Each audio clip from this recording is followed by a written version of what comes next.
Hello everyone, it's Coffee and Scientist in 1 Minute Coffee Science. Today we are going to learn about Johann Wolfgang von Goethe. Who is Goethe? We know him as the author of Faust, The Sorrows of Young Werther and more, but he was also a philosopher and scientist, as the Wikipedia explains. What if a wealthy aristocrat in the 18th century had a deep understanding of science?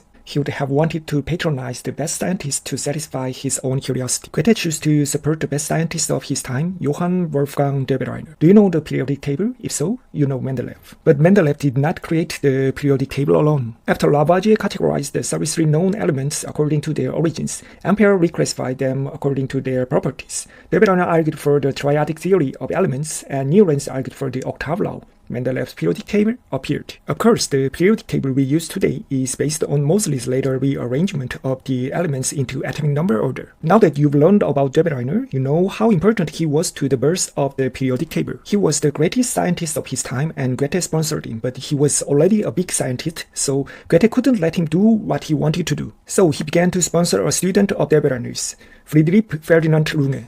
When Runge shows Goethe his skills as a scientist by demonstrating the pupil dilating properties of belladonna plants to a cat, Goethe asks him to study why he can't fall asleep after drinking coffee. Changing research topics at the whim of a sponsor?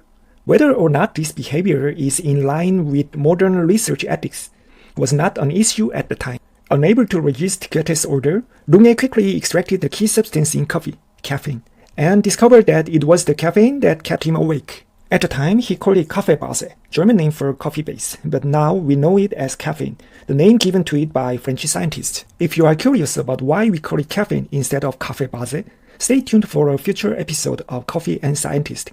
Friedlieb Ferdinand Runge. 1 Minute Coffee Science.